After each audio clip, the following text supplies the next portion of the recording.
নমস্কার। রামানন্দ রচিত একটি কবিতা আমি পাঠ করে শোনাচ্ছি।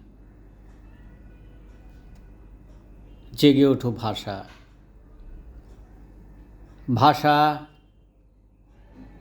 তুমি এখনো স্তব্ধ হয়ে আছো কেন? কিছু বলো, কিছু তো বলো অন্তত। কিছু কথা লিখে রেখে দিও। যোগ্য শিক্ষকেরাও রাতারাতি অযোগ্য হয়ে গেছে।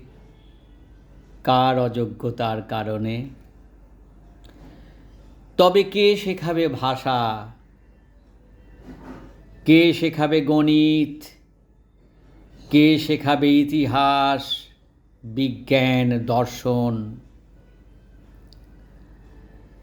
এখন বিবেকের কোনো দংশন হয় না কারো। তাই তো শিক্ষকের গায়ে লাথি মারা দেখে অনাবিল হেসে ওঠে ভবিষ্যৎহীন অসহায় ছাত্রগুলো। ভাষা, তুমি জেগে ওঠো এইবার জ্বলন্ত দেশলাই কাঠি হয়ে।